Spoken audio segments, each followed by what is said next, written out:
السلام علیکم ورحمۃ اللہ وبرکاتہ۔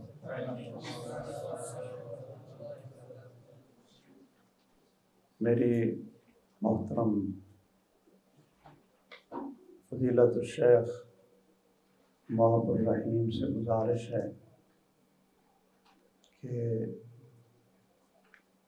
سیدنا ابو سعید خدری رضی اللہ تعالیٰ عنہ کے قول کے مطابق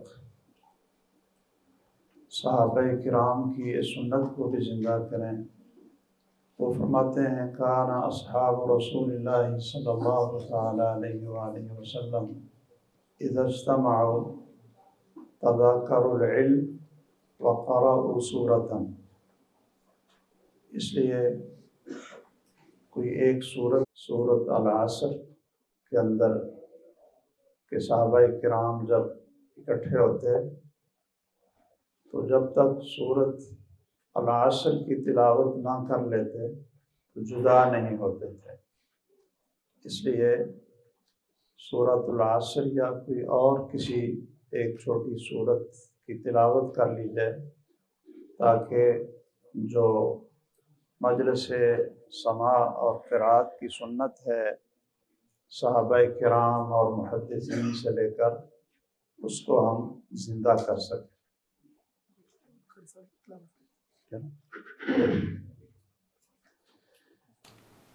اعوذ باللہ من الشیطان الرجیم بسم اللہ الرحمن الرحیم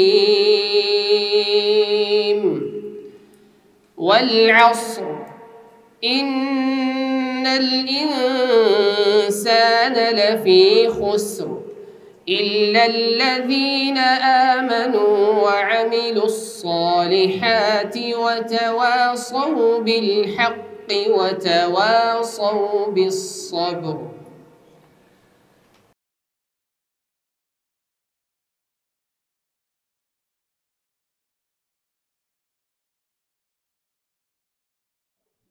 اقرأ۔ الحمد لله رب العالمين والصلاة والسلام على أشرف الأنبياء والمرسلين نبينا محمد وعلى آله وصحبه أجمعين، أما بعد، اللهم علمنا ما ينفعنا وانفعنا بما علمتنا وزدنا علما، اللهم اغفر لنا ولشيخنا وللحاضرين۔ قال الإمام محمد بن إسماعيل بن إبراهيم بن المغيرة بن بردزبة البخاري رحمه الله تعالى في صحيحه في كتاب الاعتصام بالكتاب والسنة: حدثنا الحميدي قال حدثنا سفيان عن مسعر وغيره. بسم الله الرحمن الرحيم. كتاب الاعتصام بالكتاب والسنة. حدثنا الحميدي قال حدثنا سفيان عن مسعر وغيره عن قيس بن مسلم عن طارق بن شهاب قال قال رجل من اليهود لعمر يا أمير المؤمنين لو أن علينا نزلت هذه الآية اليوم أكملت لكم دينكم وأتممت عليكم نعمتي ورضيت لكم الإسلام دينا لاتخذنا ذلك اليوم عيدا. فقال عمر إني لأعلم أي يوم نزلت هذه الآية، نزلت يوم عرفة في يوم جمعة. سمع سفيان من مسعر ومسعر قيسا وقيس طارقا. ان الحمد للہ نحمده ونستعینه ونستغفره ونعوذ باللہ من شرور انفسنا ومن سیئات اعمالنا من يهده الله فلا مضل له ومن يضلل فلا هادي له واشهد ان لا اله الا الله وحده لا شريك له وأشهد أن محمدًا عبده ورسوله صلى الله تعالى عليه وآله وسلم. أما بعد فإن خير الحديث كتاب الله وخير الهدي هدي محمد صلى الله تعالى عليه وآله وسلم وشر الأمور محدثاتها وكل محدثة بدعة وكل بدعة ضلالة وكل ضلالة في النار۔ يا أيها الذين آمنوا اتقوا الله حق تقاته ولا تموتن إلا وأنتم مسلمون. يا أيها الناس اتقوا ربكم الذي خلقكم من نفس واحدة وخلق منها زوجها وبث منهما رجالا كثيرا ونساء واتقوا الله الذي تساءلون به والأرحام إن الله كان عليكم رقيبا. يا أيها الذين آمنوا اتقوا الله وقولوا قولا سديدا يصلح لكم أعمالكم ويغفر لكم ذنوبكم ومن يطع الله ورسوله فقد فاز فوزا عظيما. اللهم صل على محمد وعلى آل محمد كما صليت على إبراهيم وعلى آل إبراهيم إنك حميد مجيد.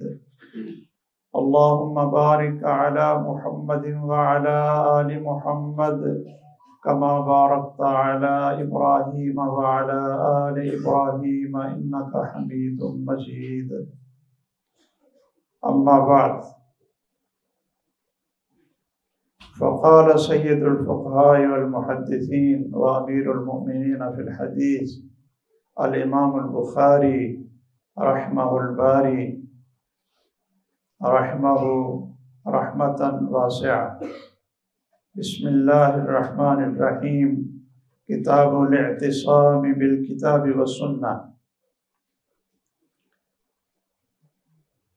مجلس سماع حدیث اور قرات حدیث، اس کی فضیلت اور اس کی برکت اور سعادت وہ آپ حضرات جانتے ہیں.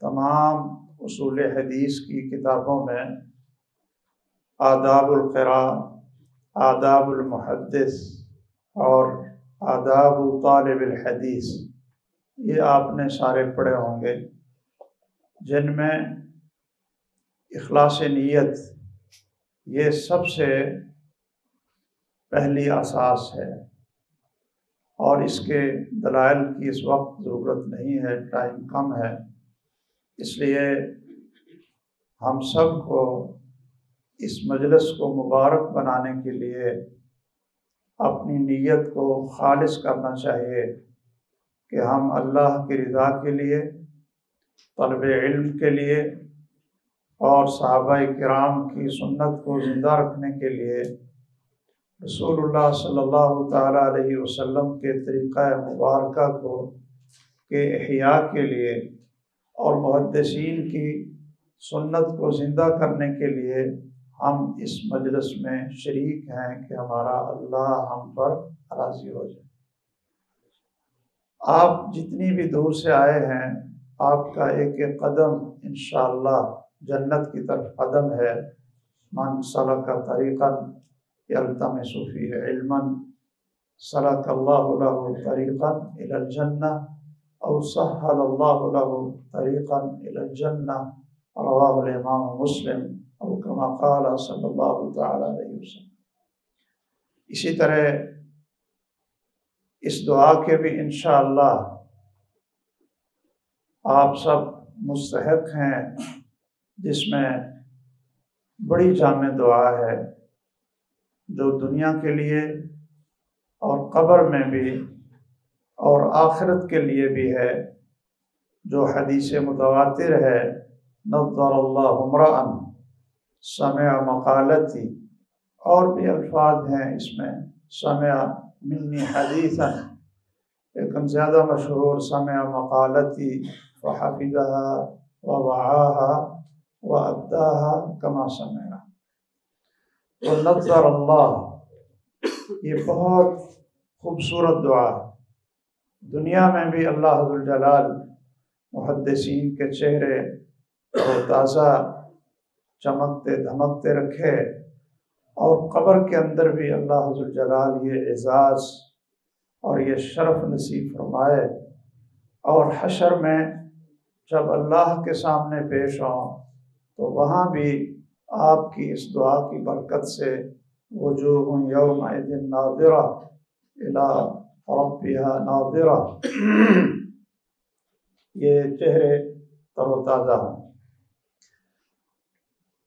یہ ایک سنت ہے، محدثین کا طریقہ ہے، جو اجازہ بالروایہ کی شکل میں جو آج بھی اللہ کے فضل سے زندہ ہے، اور لوگوں کے دلوں میں اللہ ذوالجلال نے حدیث رسول صلی اللہ تعالیٰ علیہ وسلم کی محبت کو ڈالا ہے، جو آپ کو دور دور سے کھینچ کر اس غیر معروف جگہ پہ، جو کوئی بہت بڑے ایکڑوں میں ادارہ بھی نہیں ہے، صرف یہی چیز آپ کو کھینچ کر لائی ہے انشاءاللہ۔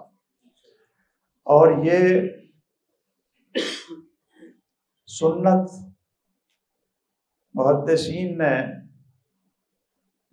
اپنی زندگی میں بھی جاری رکھی، اور اللہ ذوالجلال نے مرنے کے بعد بھی اس سنت کو زندہ رکھا۔ مجھے الامام المحدث یعقوب بن سفیان الفسوی، ان کی سیرت میں یہ پڑھا ہے، سیر میں،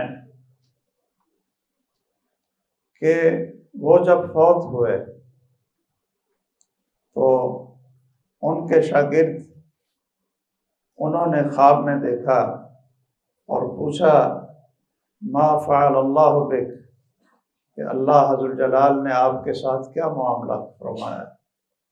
کہنے لگے غفر علی، اللہ ذوالجلال نے مجھے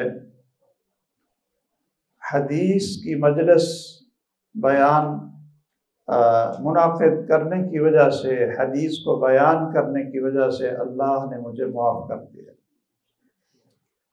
وَأَمَرَنِي، اور مجھے یہ بھی حکم دیا کہ آپ اسی طرح مجلس قرات اور مجلس حدیث آسمانوں پر بھی منعقد کریں۔ چنانچہ وہ فرماتے ہیں، یہ خواب کا واقعہ ہے، اور آپ جانتے ہیں کہ لم یبقى من النبوۃ الا المبشرات والرؤیا الصادقہ جزء من النبوۃ۔ وہ فرماتے ہیں پھر 7ویں آسمان پہ اللہ ذوالجلال نے اپنے فرشتوں کی مجلس اس کو مہیا کیا، اور میری اس مجلس کے مستملی، جس طرح ہماری اس مجلس کے مستملی ہیں، کیا نام؟ طلحہ۔ آپ جانتے ہیں نا مملی اور مستملی۔ امام یعقوب فسوی رحمہ اللہ فرماتے ہیں کہ اللہ نے اس مجلس حدیث کا مستملی جبرائیل علیہ السلام کو مقرر کر۔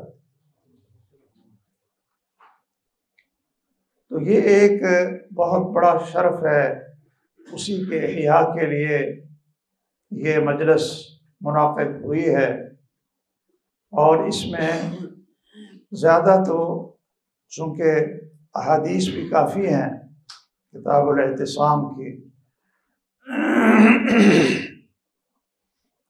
اس لیے اس میں قرات ہی ہوگی، اور کچھ چیزیں جو وقت کو دیکھتے ہوئے مناسب سمجھوں گا وہ ساتھ عرض کرتا جاؤں گا، لیکن کما حق ہو اس کی تعلیم، اس کی تدریس اور اس کا جو حق ہے وہ تو ہم ادا نہیں کر سکتے ہیں، اس کے لیے صدیاں بیت گئیں، بہت سا وقت چاہیے جو محدثین اور شارحین نے امام بخاری رحمہ اللہ کی اس کتاب کے اوپر اور ان احادیث کے اوپر لکھا ہے، وہ آپ ماشاءاللہ اپنے مدارس اور جامعات کے شیوخ الحدیث سے اور محدثین اور علماء سے آپ سیکھ بھی رہے ہیں، اور سیکھا بھی ہوگا،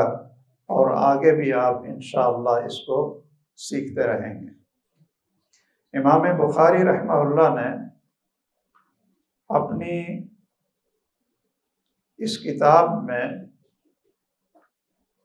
تقریباً 100 کتابوں کو جمع کیا ایک کتاب میں، اور ان 100 میں سے ایک کتاب جو آپ کے محترم فضیلت الشیخ القاری طلحہ حفظہ اللہ وسلم انہوں نے اس کی قراءت شروع کی ہے، اور اس کی ابتدا امام بخاری تمام کتب میں بسم اللہ الرحمن الرحیم سے کرتے ہیں کہ ٹھیک ہے وہ کتاب ایک بڑی کتاب میں شامل ہے، لیکن اس کو ایک مکمل کتاب کی حیثیت دیتے ہوئے اور ایک رسالہ اور خط کی حیثیت دیتے ہوئے جو اللہ کی سنت ہے اور محمد الرسول اللہ صلی اللہ علیہ وسلم کی سنت بھی یہی تھی۔ اللہ نے قرآن مجید کی ابتدا جو لفظاً ہے وہ بسم اللہ الرحمن الرحیم سے ہی کی ہے، آگے الحمدللہ رب العالمین۔ اور اسی طرح رسول اللہ صلی اللہ علیہ وسلم جب کوئی خط لکھتے تھے، کتاب لکھتے تھے کسی کو، تو اس کے شروع میں بھی بسم اللہ الرحمن الرحیم یہ لکھتے تھے۔ باقی جو احادیث آپ نے پڑھی ہوں گی، مختلف الفاظ سے 3 لفظ تقریباً اس میں آتے ہیں، کل امر ذی بال لم یبدأ بسم اللہ الرحمن الرحیم، اور دوسری کل امر ذی بال لم یبدأ بالحمد للہ، اور تیسری جیسا کہ مولانا محدث مبارک پوری رحمہ اللہ نے تحفۃ الاحوذی کے شروع میں لکھا، کل امر ذی بال لم یبدأ بذکر اللہ۔ تو یہ جن بھی الفاظ کے ساتھ یہ روایات ہیں ان کی سند میں کلام بھی ہے، اور بڑے بڑے محدثین نے ان کو ضعیف قرار دیا ہے۔ اس لیے بہتر استدلال وہ قرآن مجید کے شروع میں بسملہ سے، اور رسول اللہ صلی اللہ علیہ وسلم کے خطوط کے شروع میں بسملہ سے، یہ زیادہ بہتر ہے اور زیادہ اعلیٰ ہے۔ اور اگر آپ اور زیادہ منطقی اور علمی مباحث میں جانا چاہیں تو پھر وہ تطبیق بھی دیتے ہیں اور ابتدا کی قسمیں بناتے ہیں کہ جی ایک ابتدا حقیقی ہوتی ہے، ایک ابتدا اضافی ہوتی ہے نسبتی، اور ایک ابتدا وہ بتائے گا۔ اچھا، اس دفعہ پتہ نہیں کوئی انعام کے لیے کتابیں نہیں رکھی ہیں، پچھلی دفعہ تو اچانک ایسا ہوا کہ قاری صاحب کہنے لگے جنہوں نے سوالوں کے جواب دیے ہیں ان کو انعام دیتے ہیں، تو کتابیں پڑھی تھیں، اس لیے میرا خیال ہے کہ آپ سے نہیں پوچھتے۔ تیسری ابتدا کی قسم اس کو کہتے ہیں ابتدا عرفی، تو ان مباحث میں پڑھنے کی ضرورت نہیں ہے۔ اللہ عز الجلال کے کلام کی ابتدا کرتے ہوئے قرآن مجید کی، اور رسول اللہ صلی اللہ علیہ وسلم کے خطوط میں آپ کی سنت کا اہتمام کرتے ہوئے امام بخاری بسم اللہ الرحمن الرحیم سے اس کو شروع کرتے ہیں۔ بسم اللہ میں کتنی مباحث ہیں یہ بھی آپ کو آپ کے اساتذہ نے بتایا ہوگا، اور اس کا صحیح اور اولیٰ ترجمہ عموماً اس سے کیا جاتا ہے کہ میں شروع کرتا ہوں تو بہتر یہ ہے کہ لفظ عام کی بجائے، یعنی مقدر عام کی بجائے خاص کو نکالا جائے۔ جو عمل آپ خاص آگے شروع کر رہے ہیں اسی کے متعلق یہ با حرف جر ہوگی۔ اگر آپ پڑھ رہے ہیں تو پھر اقرا، لکھنے لگے ہیں تو اکتب، اور کھانے لگے ہیں بسم اللہ پڑھا ہے تو پھر اس کے شروع میں آکلو، اور پینے لگے ہیں تو پھر اس کے شروع میں یعنی اشرب، اور اگر سونے لگے ہیں اس میں انام، یعنی جہاں جہاں بھی گھر سے نکلنے لگے ہیں اخرج، اور داخل ہونے لگے ہیں ادخلوا، یہ زیادہ افضل اور زیادہ اولیٰ ہے۔ آپ فعل کو مقدر نکالیں گے تو یہ جملہ فعلیہ بنے گا، اور اگر آپ مصدر کو، اسم کو مقدر نکالیں گے تو یہ جملہ اسمیہ بنے گا۔ اور آپ نے یہ پڑھ لیا ہوگا کہ جملہ فعلیہ زیادہ اشرف اور اعظم ہوتا ہے یا جملہ اسمیہ۔ اور اسی طرح اس میں حصر پیدا کرنے کے لیے جو بسم اللہ یعنی حرف جر کا متعلق ہے، آپ اس کو شروع میں مقدر کریں گے یا آخر میں مقدر کریں گے۔ اگر آخر میں مقدر کریں گے تو پھر اس میں حصر پیدا ہوگا، اور اس کا ترجمہ، حصر کا ترجمہ کرے گا کوئی؟ بسم اللہ، اللہ کے نام سے میں پڑھتا، یہ بول پڑے ہیں سارے، آپ نے حصر کا کوئی لفظ لائے نہیں ہے نا، اس لیے وہ کہتے ہیں کہ اللہ کے نام کے ساتھ ہی جو رحمان ہے اور رحیم ہے، آگے جو آپ کا عمل ہوگا وہ آپ اس کو مقدر نکال لیں۔ تو اس کو آخر میں مقدر نکالنا یہ زیادہ بہتر ہے تاکہ اس کے معنی میں حصر پیدا ہو۔ یہ کتاب ہے الاعتصام بالکتاب والسنہ۔ الاعتصام عصمت ان سے ہے، اس کا معنی ہے حفاظت۔ تو واعتصموا بحبل اللہ جمیعا، شاید اسی کی طرف ہی اشارہ کرتے اس لفظ سے انہوں نے باب منعقد کیا ہے کہ اگر آپ اپنے ایمان کی، اپنے منہج کی، اپنی دنیا اور آخرت میں حفاظت چاہتے ہیں اور محفوظ قلعے میں اپنے آپ کو رکھنا چاہتے ہیں تو وہ صرف ایک صورت ہے، بالکتابی والسنت، کہ اللہ کی کتاب کو مضبوطی سے تھام لو اور محمد الرسول اللہ صلی اللہ تعالیٰ علیہ وسلم کی سنت اور آپ کی حدیث کے اوپر ہی جمے رہو۔ کتاب سے مراد تو یہاں قرآن مجید ہے، اور سنت سے مراد، آپ جانتے ہیں کہ لفظ سنت کا اطلاق کئی معانی پر ہوتا ہے۔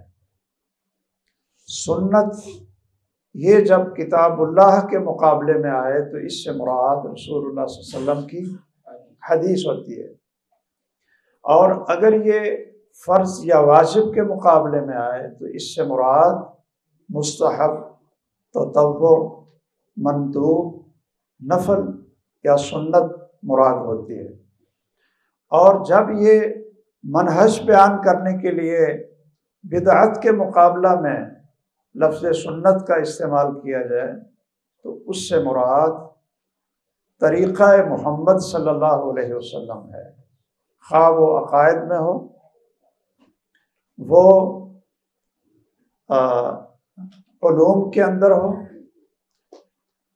اور اس کے اندر قرآن مجید بھی آ جاتے ہیں، جس طرح السنہ امام احمد ہے خلال کے راستے سے، السنہ امام احمد کے بیٹے کی ہے، اسی طرح السنہ امام مروزی کی ہے، اسی طرح السنہ کوئی اور بولیں شرح و اعتقادی اہل سنہ امام لالکائی کی ہے۔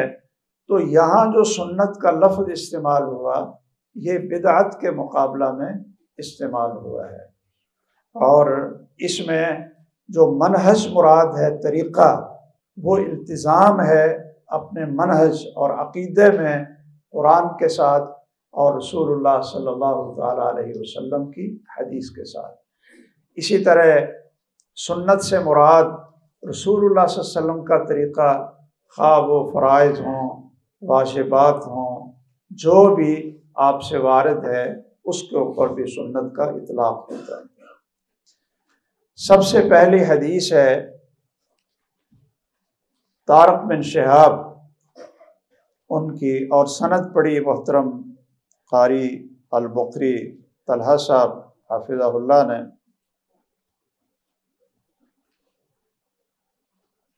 حدثنا الحمیدی، امام بخاری اپنے استاد سے بیان کرتے ہیں، قال حدثنا سفیان۔ یہ بہتر جو محدثین کا عام طریقہ ہے، اگرچہ بعض علماء نے لکھا ہے کہ یہ کوئی فرض نہیں ہے جس سے عبارت کے اندر خلل واقع ہوتا ہو، لیکن افضل اور اولا سب اس کو مانتے ہیں کہ قال کا لفظ حدثنا سے پہلے پڑھنا چاہیے۔ قال حدثنا سفیان عن مسعر وغیرہ، یہ میں نے پہلے بھی آپ کو بتایا تھا، اس میں شاید کچھ شرکا نہ ہوں کہ جب دو راوی یا دو سے زیادہ اکٹھے ہوں، دو راوی یا دو سے زیادہ اکٹھے ہوں، جس کو مقرون کہتے ہیں۔ حافظ ابن حجر رحمہ اللہ اس مطابعت کو، ایک تو مطابعت ہوتی ہے کہ ایک سند ہے پھر آگے دوسری سند آ جائے اور اس کے اندر مطابعت موجود ہو، اس کو بھی مطابعت ہی کہتے ہیں اصول حدیث کی اصطلاح میں۔ اور یہ جو دو مثلاً انہوں نے اکٹھے کیے ہیں مسعر وغیرہ، تو یہ بھی مطابعت ہی ہے کہ دونوں کن سے بیان کر رہے ہیں؟ قیس بن مسلم سے دونوں بیان کر رہے ہیں۔ تو اس کو حافظ بن حجر رحمہ اللہ اصطلاحاً اس مطابعت کو مقرون بغیر ہی کہتے ہیں۔ تقریب التہذیب میں اس کو کیا کہتے ہیں؟ مقرون۔ اس طرح حدثاری میں بھی مقرون بغیر ہی۔ تو جب مقرون بغیر ہی والی مطابعت ہو، اس میں پھر امام ابن حجر رحمہ اللہ نے لکھا ہے کہ کلاہما، یہ وہاں مقدر ہوتا ہے، اور نطقاً اس کو نکالنا چاہیے، کتابتاً اگرچہ نہیں ہوتا لیکن نطقاً اس کو بولنا چاہیے۔ تو عن مسعر وغیرہ کلاہما عن قیس بن مسلم عن طارق بن شہاب۔ یہ حدیث معروف ہے، میں صرف اس میں صرف ایک اشارہ کرتا ہوں، وہ یہ ہے کہ الیوم اکملت لکم دینکم واتممت علیکم نعمتی، کہ دین کے اکمال پر اکملت کا لفظ استعمال کیا، اور نعمت کے اتمام پر اتممت کا لفظ استعمال کیا۔ تو اکمال اور اتمام میں کیا فرق ہے؟ یہ بڑا، آپ اس کو فرق کو اپنے ذہن میں رکھیں گے نا تو ایک بڑا خوبصورت منہجی اور عقیدتاً ایک بات آپ کے ذہن میں آ جائے گی اور آپ کا ایمان تازہ ہوگا۔ اکملت کا معنی ہوتا ہے کہ جس میں آگے اضافہ نہ ہو سکے، جس میں اضافہ نہ ہو سکے، جو اس سے زیادہ خوبصورت نہ بن سکے، جس کے اندر کسی بھی چیز کا اضافہ نہ ہو سکے۔ اور اتممت کا معنی یہ ہوتا ہے کہ جس میں اتمام تو ضرور ہے کہ جتنی ضروریات ہیں وہ ساری کی ساری موجود ہیں، ضروریات سے بڑھ کر بھی موجود ہیں، لیکن اس میں اضافہ ہو سکتا ہے، اتمام میں اضافہ ہو سکتا ہے۔ آپ اس کی مثال سمجھ لیں کہ اللہ عز و جلال نے آپ کو دنیا کی نعمتیں دیں کہ آپ کو مال کی نعمت دی ہے، اولاد کی نعمت دی ہے، ایک بیٹا وہ بھی نعمت ہے، اور اللہ زیادہ دے دے تو یہ نعمت اور بڑھ جائے گی۔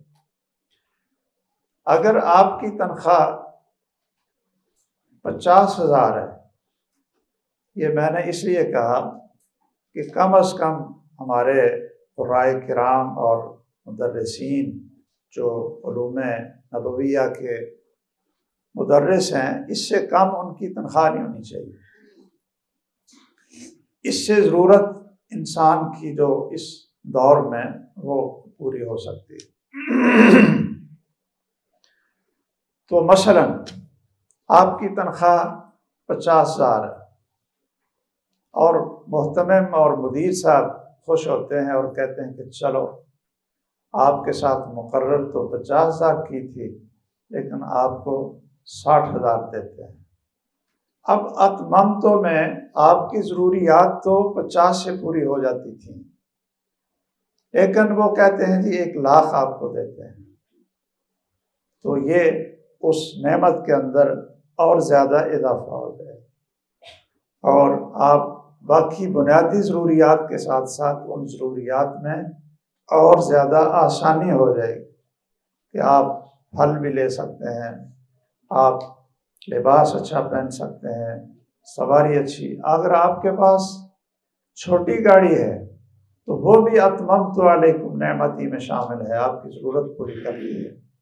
لیکن اگر بڑی گاڑی مل جائے تو وہ بھی اتممت علیکم نعمتی، اور اگر کروزر مل جائے تو پھر اور آگے اتممت علیکم نعمتی۔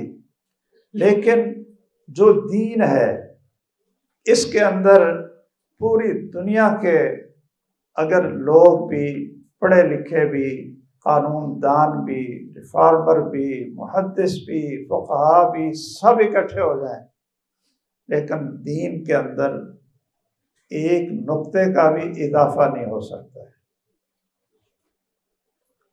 ایک الف کا اضافہ بھی نہیں ہو سکتا ہے، اس لیے کہ وہ کمال ہے جو اللہ کے علم سے دین کامل ہوا۔ اب جس کو اللہ نے کامل کہہ دیا ہے اس کے اندر اگر آپ اضافہ کریں گے تو اس کا یہ معنی ہے کہ اس سے پہلے اس میں نقص تھا اور اس سے ہم اس کو پورا کر رہے ہیں۔ اس لیے اکمال کا لفظ یعنی اس کے بعد اس میں اضافہ نہیں ہو سکتا، اور اتمام کا معنی ہے کہ اس کے اندر اضافہ ہو سکتا ہے، آپ کی اور زیادہ بہتری کے لیے اس میں اضافہ ہو سکتا ہے۔ اس حدیث کا تعلق کتاب الاعتصام کے ساتھ وہ واضح ہے کہ جس آیت کا نزول ہوا میدان عرفات میں، اس میں کیا ہے؟ اکملت لکم دینکم، اور وہ کیا ہے؟ الکتاب ہے اور رسول اللہ صلی اللہ علیہ وسلم کی سنت ہے۔ پڑھیں۔ حدثنا يحيى بن بكير قال حدثنا الليث عن عقيل عن ابن شهاب أنه قال أخبرني أنس بن مالك أنه سمع عمر الغد حين بايع المسلمون أبا بكر واستوى على منبر رسول الله صلى الله عليه وسلم تشهد قبل أبي بكر فقال أما بعد فاختار الله لرسوله صلى الله عليه وسلم الذي عنده على الذي عندكم وهذا الكتاب الذي هدى الله به رسولكم فخذوا به تهتدوا وإنما هدى الله به رسوله۔ بارك الله فيك۔ أنه سمع عمر الغدا، غدا سے مراد غدا من وفات النبی صلی اللہ تعالی علیہ وآلہ وسلم، یہ جب سیدنا ابو بکر رضی اللہ تعالیٰ عنہ کے ہاتھ پہ بیعت ہونے لگی مسجد میں، اجتماعی بیعت، تو اس سے پہلے سیدنا عمر رضی اللہ تعالیٰ عنہ نے یہ مختصر خطبہ ارشاد فرمایا تھا، اور اس کی مناسبت کتاب الاعتصام سے واضح ہے کہ وَهَذَا الْكِتَابُ الَّذِي هَدَى اللَّهُ بِهِ رَسُولَكُمْ، کہ جو ہمارے لیے ہدایت ہے وہ قرآن مجید ہے جو رسول اللہ صلی اللہ علیہ وسلم پر اللہ نے نازل کی، اور آپ نے اس کو آگے علماً اور عملاً اس کو امت کے سامنے رکھ دیا۔ پڑھیے۔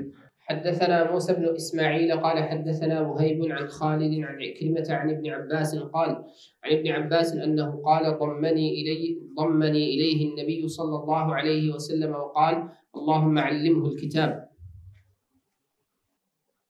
اس کی مناسبت بھی واضح ہے، اور یہ دعا جیسا کہ دوسری روایات میں تفصیل سے ہے کہ یہ تہجد کے وقت یہ دعا رسول اللہ صلی اللہ علیہ وسلم نے کی تھی جس رات عبداللہ ابن عباس آپ کے گھر سوئے تھے، سیدہ اپنی خالہ کے گھر، سیدہ میمونہ رضی اللہ تعالی عنہ۔ تو سیدنا عبداللہ ابن عباس چھوٹے تھے، ابھی بالغ بھی نہیں ہوئے تھے، قارب البلوغ تھے۔ تو رات کو انہوں نے اس وقت جب آپ تہجد کے لیے اٹھے تو انہوں نے مسواک، پانی یہ آپ کے لیے رکھا۔ تو آپ جب لیٹرین سے نکلے تو پوچھا کہ یہ کس نے رکھا ہے؟ تو سیدہ میمونہ رضی اللہ تعالیٰ عنہ کہنے لگی کہ یہ جو چھوٹا سا بچڑا ہے نا، غلام، چھوٹا سا بچڑا، اس نے رکھا ہے۔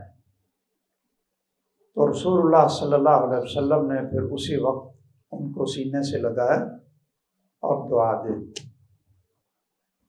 اب اللہ ذوالجلال نے آپ کی اس دعا کو قبول فرمایا، اور یہ فقیہ الامہ، حبر الامہ اور ترجمان القرآن کے نام سے، فقہائے صحابہ کے نام سے انہوں نے شہرت پائی۔ تو اس میں بھی مناسبت اللہم علمہ الکتاب یہ ہے کہ اللہ ان کو کتاب سکھا دے۔ آگے میں یہ ایک جگہ پر عرض کروں گا کہ لفظ کتاب بھی اس کے بھی دو معنی ہیں۔ ایک تو سنت اور کتاب جب تقابل میں آئیں تو اس سے مراد قرآن مجید ہے، قرآن مجید۔ اور بسا اوقات الکتاب سے مراد رسول اللہ صلی اللہ علیہ وسلم کا طریقہ اور آپ کی سنت بھی ہے۔ آپ کا طریقہ اور آپ کی حدیث کو بھی خود رسول اللہ صلی اللہ علیہ وسلم نے کیا کہا؟ الکتاب۔ اس کا حوالہ آگے آ جائے گا۔ جب آپ کو اس چیز کا علم ہو کہ لفظ کتاب بھی احادیث میں یہ قرآن پر بھی بولا جاتا ہے اور حدیث رسول صلی اللہ علیہ وسلم کے اوپر بھی اس کا اطلاق موجود ہے، تو پھر جو بہت سے اعتراضات کیے جاتے ہیں سیدنا عمر رضی اللہ تعالیٰ عنہ کے اس قول پر کہ انہوں نے کہا تھا حسبنا کتاب اللہ، حسبنا کتاب اللہ۔ جو منکرین حدیث کہتے ہیں جی حدیث کی ضرورت نہیں ہے کیونکہ سیدنا عمر نے کہہ دیا تھا حسبنا کتاب اللہ۔ تو یہاں بھی کتاب اللہ سے مراد صرف قرآن نہیں ہے بلکہ شریعت ہے۔ کیا مراد ہے؟ شریعت محمد صلی اللہ تعالیٰ علیہ وسلم ہے، اس میں قرآن بھی ہے اور اس میں حدیث بھی ہے، اور اس کا حوالہ آگے آئے گا انشاءاللہ۔ پڑھیں۔ حدثنا عبد الله بن صباح قال حدثنا معتمر قال سمعت عوفا أن أبا المنهال حدثه أنه سمع أبا برزة قال إن الله يغنيكم أو نعشكم بالإسلام وبمحمد صلى الله عليه وسلم۔ قال ابو عبداللہ، آپ کے پاس یہ اضافہ نہیں ہوگا؟ صحیح۔ میرے پاس جو نسخہ ہے یہ فتح الباری کے نسخوں میں سب سے بہترین نسخہ ہے جو ان علماء نے، شعیب ارناؤت، عادل مرشد، احمد برہوم اور ان کے ساتھیوں نے اس کو ترتیب دیا تھا، اور اس میں صحیح بخاری کا متن بھی انہوں نے محقق لکھا اور فتح الباری بھی انہوں نے جو سقطات تھے باقی نسخوں میں وہ انہوں نے ماشاءاللہ ان کی تکمیل بھی کی ہے۔ اس میں بھی جو محل شاہد ہے سمع ابا برزة قال ان اللہ یغنیکم بالاسلام و بمحمد، کہ اللہ نے آپ کو اسلام کے ساتھ اور محمد کے ساتھ غنی کر دیا، اور کسی چیز کی ضرورت نہیں ہے، دین کے لیے ہمیں اور کسی چیز کی ضرورت نہیں ہے، اسلام ہے یعنی قرآن و سنت ہے، اور محمد صلی اللہ تعالیٰ علیہ وسلم ہے۔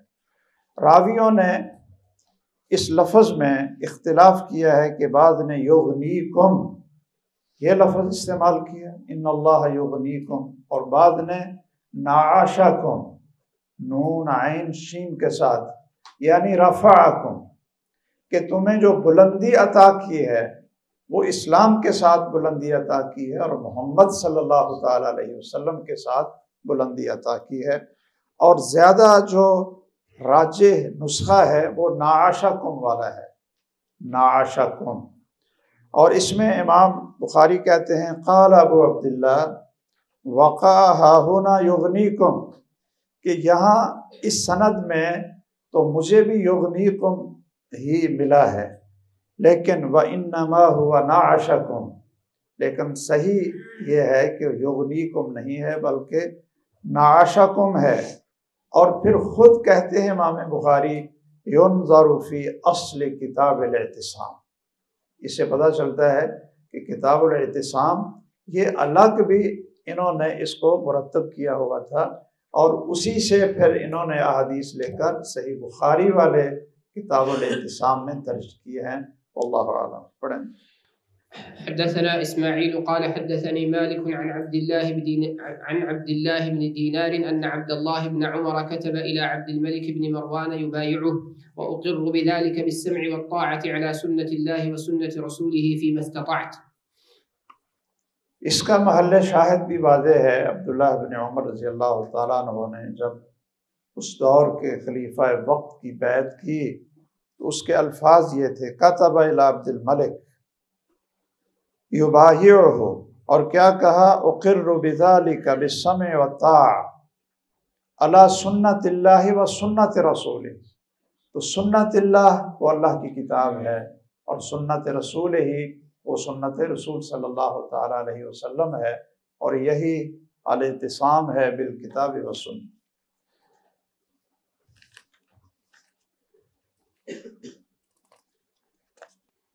باب قول النبي صلى الله عليه وسلم بعثت بجوامع الكلم۔ حدثنا عبد العزيز بن عبد الله قال حدثنا إبراهيم بن سعد عن ابن شهاب عن سعيد بن المسيب عن أبي هريرة رضي الله عنه أن رسول الله صلى الله عليه وسلم قال بعثت بجوامع الكلم ونصرت بالرعب، وبين أنا نائم رأيتني أتيت بمفاتيح خزائن الأرض فوضعت في يدي۔ قال أبو هريرة فقد ذهب رسول الله صلى الله عليه وسلم وأنتم تلغثونها أو ترغثونها أو كلمة تشبهها۔ یہ دوسرا باب ہے، باب قول النبی صلی اللہ تعالیٰ علیہ وسلم بعثت بجوامع الکلم۔ اور جوامع الکلم کا آپ کو معنی کا پتہ ہے کہ جو لفظ موجز اور قلیل ہو، الموجز قلیل اللفظ کثیر المعانی، یعنی لفظ قلیل ہو لیکن اس میں جو علوم و معارف ہیں یہ بے شمار ہوں۔ جیسے ایک شاعر بھی کہتا ہے نا قلیل منک یکفینا ولکن قلیلک لا یقال له قلیل، کہ رسول اللہ صلی اللہ علیہ وسلم کی سنت سے تو چند الفاظ یہ ہمیں کافی ہیں، اور اس قلیل کو بھی قلیل نہیں کہا جاتا۔ تو بہت بڑا ادیب اور خطیب اچھا ہو نا تو وہ کہتا ہے کہ میرے پاس ٹائم بہت کم ہے، چند کلمات میں کہہ سکتا ہوں، تو پھر ہم اس کو بھی کہہ دیتے ہیں کہ ٹھیک ہے آپ نے ہمیں تھوڑا سا وقت دیا ہے، قلیل منک یکفینا ولکن قلیلک لا یقال له قلیل۔ تو رسول اللہ صلی اللہ علیہ وسلم کو اللہ نے جوامع الکلم عطا فرمائے اور خزائن الارض یہ اللہ نے عطا فرمائے، جو غنیمتیں بھی تھیں اور دوسرے خزانے بھی تھے۔ اور یہ جو سیدنا ابو ہریرہ کہتے ہیں وَأَنْتُمْ تَلْغَثُونَهَا أَوْ تَرْغَثُونَهَا أَوْ كَلِمَةٌ تُشْبِهُهَا، تو تلغسونہا کا جو معنی ہے وہ یہ ہے کہ اب تم اس کو فراخی میں استعمال کر رہے ہیں، فراخی حاصل کر رہے ہو، رغد العیش وسعت العیش، اس میں تم اب اس کو استعمال کر رہے ہو۔ چلیے۔ حدثنا عبد العزيز بن عبد الله قال حدثنا الليث عن سعيد عن أبيه عن أبي هريرة عن النبي صلى الله عليه وسلم أنه قال ما من الأنبياء نبي إلا أعطي من الآيات ما مثله أؤمن أو آمن عليه البشر وإنما كان الذي أوتيت وحيا أوحاه الله إلي فأرجو أني أكثرهم تابعا يوم القيامة۔ اس حدیث میں بھی جو مناسبت ہے وہ وہی ہے وَإِنَّمَا كَانَ الَّذِي أُوتِيتُهُ وَحْيًا أَوْحَاهُ اللَّهُ إِلَيَّ، کہ مجھے پہلے انبیاء کو اللہ نے بہت سی نشانیاں اور معجزات دیے، اور رسول اللہ صلی اللہ علیہ وسلم کو بھی بے شمار معجزات جو دلائل النبوہ کی کتابوں میں آپ کو مل جاتے ہیں وہ موجود ہیں، لیکن سب سے بڑا معجزہ اور سب سے زیادہ فائدہ مند معجزہ اور سب سے زیادہ قائم اور دائم رہنے والا معجزہ اور دنیا اور آخرت کی فوز اور فلاح کے لیے معجزہ وہ ہے جو آپ نے فرمایا ہے، وہ کیا ہے؟ وحی ہے، قرآن اور سنت کی وحی ہے۔ یہ معجزہ سب سے اونچا اور سب سے اعلیٰ معجزہ ہے، اس لیے آپ نے فرمایا وَإِنَّمَا كَانَ الَّذِي أُوتِيتُهُ، مجھے جو اللہ نے معجزہ عطا کیا ہے وہ کیا ہے؟ وحیًا أوحاه اللَّهُ إِلَيَّ، اور یہ ایسا معجزہ ہے کہ میں امید کرتا ہوں کہ سب سے زیادہ امتیوں کی تعداد وہ میری امت کی ہوگی۔ پڑھیے۔ باب الاقتداء بسنن رسول الله صلى الله عليه وسلم وقول الله تعالى وجعلنا للمتقين إماما قال أئمة نقتدي بمن قبلنا ويقتدي بنا من بعدنا وقال ابن عون ثلاث أحبهن لنفسي ولإخواني هذه السنة أن يتعلموها ويسألوا عنها والقرآن أن يتفهموه ويسألوا عنه ويدع الناس إلا من خير۔ حدثنا عمرو بن عباس قال حدثنا عبد الرحمن قال حدثنا سفيان عن واصل عن أبي وائل أنه قال جلست إلى شيبة في هذا المسجد قال جلس إلي عمر في مجلسك هذا فقال هممت ألا أدع فيها صفراء ولا بيضاء إلا قسمتها بين المسلمين قلت ما أنت بفاعل قال لما قلت لم يفعله صاحباك قال هما المرآن يقتدى بهما۔ اس میں وہ قرآن مجید کی آیت بھی لائے ہیں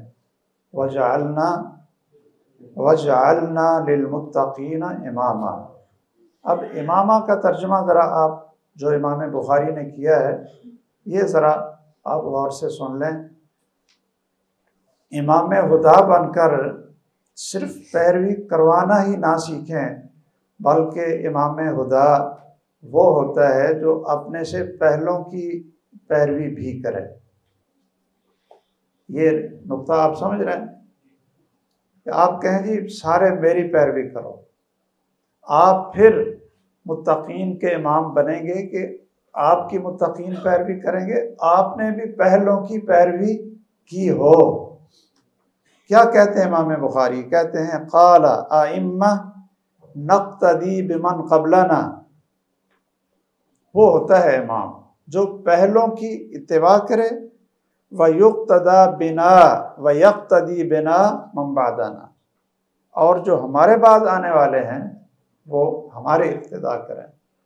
تو یہ جو مقام ہے اماماً للمتقین یا امام الہدا کا یہ مقام، یہ دو وصفوں تو پھر ملتا ہے۔ وَجَعَلْنَا مِنْهُمْ أَئِمَّةً يَهْدُونَ بِأَمْرِنَا، آگے لما صبروا وكانوا بآیاتنا یوقنون، صبر سے اور یقین سے اگر آپ طلب علم کی زندگی اور طلب علم کے بعد والی زندگی صبر کے ساتھ، صبر کا بڑا جامع معنی ہے، اس وقت ضرورت نہیں ہے، صبر، ہر چیز پر صبر، صبر اور یقین اللہ پر، اللہ کی محبت پر، قال اللہ قال رسول پر، رسول اللہ کی محبت پر یقین، آخرت پر یقین، اللہ پر یقین، یہ دو چیزیں جس طالب علم میں اکٹھی ہو جاتی ہیں وہ پھر انشاءاللہ امام الہدا بنے گا، اور اماماً للمتقین اللہ ذوالجلال اس کو بنائیں گے۔ انہوں نے ایک اثر بھی نقل کیا ہے ابن عون کا، یہ صغار تابعین میں سے ہیں، اور اس کو متصلاً بھی امام محمد بن نصر المروزی نے ذکر کیا ہے۔ کہتے ہیں ثلاث احبہن لنفسی ولاخوانی، کہ تین چیزوں کی مجھے بھی چاہت ہے، مجھے محبوب ہیں، اور اپنے سارے بھائیوں اور ساتھیوں کے لیے بھی میں ان کو ہی محبوب سمجھتا ہوں۔ کیا ہیں وہ تین چیزیں؟ هذه السنة ان يتعلموها ويسألوا عنها۔ اللہ اکبر، یہ سنت ہے۔ اوپر باب کیا تھا؟ باب الاقتداء بسنن رسول اللہ، رسول اللہ صلی اللہ علیہ وسلم کی سنت کو مضبوطی سے تھام لو اور اس کو یاد کرو۔ ان يتعلموها ويسألوا عنها، اور دوسرا والقرآن ان يتفهموه ويسألوا عنه، کہ قرآن مجید کا فہم حاصل کرو، بصیرت، اور اس کی سمجھ پیدا کرو۔ وَيَدَعُ النَّاسَ إِلَّا بِخَيْرٍ، اور لوگوں کے ساتھ خیر کے ساتھ پیش آؤ، کسی کے ساتھ شر کے ساتھ پیش نہ آؤ۔ تو اس میں بھی مناسبت ہے الاقتداء بسنن رسول اللہ۔ آگے جو حدیث انہوں نے نقل کی ہے اس میں سیدنا عمر رضی اللہ تعالیٰ عنہ سیدنا ابو بکر کے بارے میں اور محمد الرسول اللہ صلی اللہ علیہ وسلم کے بارے میں کیا فرماتے ہیں کہ کعبے کے خزانے کو جو صفرا اور بیضاء یعنی سونا اور چاندی سے بھرا ہوا تھا وہ لوگوں میں تقسیم نہیں کیا۔ اور وجہ کیا؟ کہ شیبہ جن کے پاس بیت اللہ کی چابی تھی، خزانے کی چابی تھی، تو جب اس نے کہا کہ آپ اس کو کیسے، ما انت بفاعل ہیں، آپ یہ خزانہ تقسیم نہیں کر سکتے، تو سیدنا عمر نے کہا رضی اللہ تعالیٰ عنہ لیما، کیوں نہیں کر سکتا ہوں؟ وہ کہنے لگے لم یفعلہ صاحباک، بھئی یہ کوئی زور والی بات نہیں ہے کہ قوت کس کے پاس ہے، آپ خلیفہ ہیں، امیر المومنین ہیں، لیکن آپ کے دونوں ساتھی جو آپ سے پہلے گزرے ہیں محمد صلی اللہ علیہ وسلم اور سیدنا ابو بکر، انہوں نے نہیں کیا تھا۔ تو سیدنا عمر نے پھر آگے سے کیا کہا؟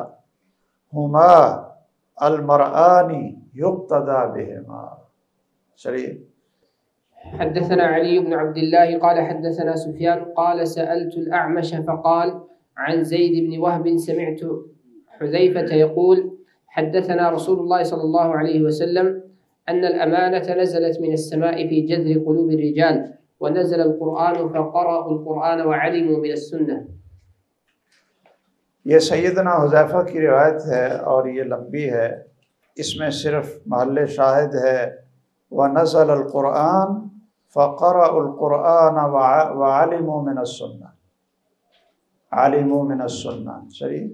حدثنا آدم بن أبي إياس قال حدثنا شعبة قال أخبرنا عمرو بن مرة أنه قال سمعت مرة الهمداني يقول قال عبد الله إن أحسن الحديث كتاب الله وأحسن الهدي هدي محمد صلى الله عليه وسلم وشر الأمور محدثاتها وإنما توعدون لآت وما أنتم بمعجزين۔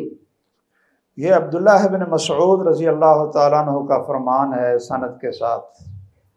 یہ بظاہر موقوف ہے، یہاں موقوف ہے، لیکن آپ نے اگر خطبۃ الحاجہ کی روایات دیکھی ہیں تو یہ مرفوعاً بھی موجود ہے۔ اس میں ان احسن الحدیث کتاب اللہ و احسن الہدی، خدا بھی پڑھ سکتے ہیں، بہتر ہدی، احسن الہدی ہدی محمد صلی اللہ تعالیٰ علیہ وسلم، اور یہی ہے اعتصام بالکتاب والسنہ، اور یہی ہے الاقتداء بسنن رسول اللہ صلی اللہ تعالیٰ علیہ وسلم۔ وشر الامور محدثاتها، کاموں میں سب سے بدترین کام بدعات ہیں۔ بدعت کی تفصیلاً تعریف کے لیے بدعت کسے کہتے ہیں اور اس کی اقسام کیا ہیں اور کیا کوئی بدعت حسنہ بھی ہوتی ہے، یہ اگر اس میں پڑھ جاؤں تو یہ پھر کتاب ختم نہیں ہوگی۔ میں صرف اتنی گزارش کروں گا کہ یہ سمجھنے کے لیے آپ ایک اور کتاب، اس کا نام الاعتصام ہے، اس کو ضرور آپ کو پڑھنا چاہیے، طلباء کو اور علماء حدیث کو وہ کتاب الاعتصام ضرور پڑھنی چاہیے۔ اور وہ کس کی ہے؟ امام شاطبی، امام شاطبی رحمہ اللہ کی کتاب الاعتصام۔ ہمارے وہاں مرکز کے نصاب کے اندر یہ کتاب شامل رہی اور مولانا ارشاد الحق عصری حفظہ اللہ وسلمہ انہوں نے طلباء کو پڑھائی تھی۔ یہ کتاب آپ کو ضرور پڑھنی چاہیے۔ اور دوسرا جو بدعت کی بحث ہے، بہت جامع اور شامل بحث ہے، وہ اقتداء الصراط المستقیم ہے، امام ابن تیمیہ رحمہ اللہ کی۔ تو اس میں اگر آپ یہ بدعت کی بحث پڑھ لیں گے تو اللہ کے فضل سے انشاءاللہ آپ کو انشراح ہو جائے گا کہ کل بدعت ضلالہ، یہ صحیح ہے، اس کی تقسیم کی ضرورت نہیں ہے اور اس کی جامع معنی تعریف کیا ہے۔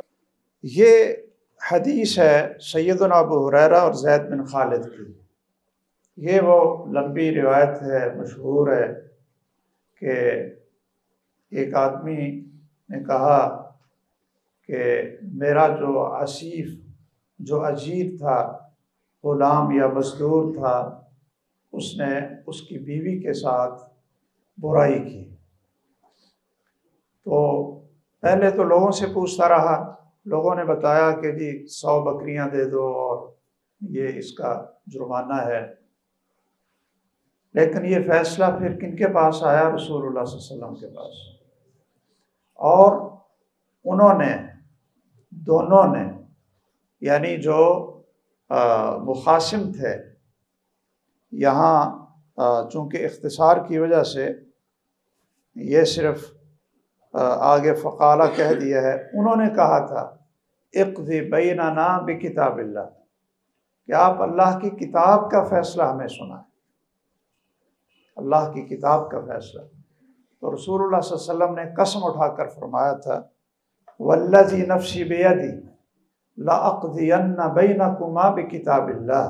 بینکما سے مراد ابو ہریرہ اور زید بن خالد نہیں ہیں، بلکہ وہ دو فریق ہیں جو مدعی اور مدعا علیہ تھے، وہ مراد ہیں۔ تو کہا کہ میں اللہ کی کتاب کا فیصلہ کروں گا۔ تو آپ نے جو فیصلہ کیا وہ کیا تھا کہ جو مزدور تھا، اجیر، غلام تھا، وہ غیر شادی شدہ تھا۔ جو مزدور تھا وہ غیر شادی شدہ تھا۔ تو آپ نے فرمایا کہ اس کو 100 کوڑے لگیں گے، بکریاں واپس ہوں گی، وَتَغْرِيبُ عَامٍ، اور 1 سال کی جلاوطنی ہوگی۔ اب آپ کہہ رہے ہیں کہ میں اللہ کی قسم کتاب اللہ کا فیصلہ سناتا ہوں، اور کوڑوں کے ساتھ ساتھ آپ تغریب و آمن بھی کتاب اللہ کا فیصلہ کہہ رہے ہیں۔ تو کیا تغریب و آمن یہ کتاب اللہ ہے؟ بالکل نہیں، قرآن مجید میں نہیں ہے، اور آپ اس کو کتاب اللہ کہہ رہے ہیں۔ یہ تھا جو میں نے آپ سے وعدہ کیا تھا کہ آگے ایک حدیث آ رہی ہے کہ کتاب اللہ سے مراد اللہ کی شریعت ہے، خواہ وہ قرآن میں ہو یا رسول اللہ صلی اللہ علیہ وسلم کی حدیث مبارک میں ہو۔ تو آپ کی حدیث بھی کتاب اللہ ہے، اللہ کی شریعت ہے، اور قرآن مجید بھی کتاب اللہ ہے، یہ اللہ کی شریعت ہے۔ اس میں آپ نے یہ فیصلہ کیا تھا کہ جلد مئتن و تغریب و عامن، اور خاتون کے بارے میں کہا تھا کہ آپ جاؤ فَإِنْ اعْتَرَفَتْ فَارْجُمْهَا، فَإِنْ اعْتَرَفَتْ فَارْجُمْهَا۔ اب یہ فرجمہا کا فیصلہ بھی یہ کتاب اللہ کا فیصلہ ہے، یعنی محمد الرسول اللہ صلی اللہ علیہ وسلم نے رجم کا حکم دیا تھا اور اس کو کتاب اللہ کہا ہے۔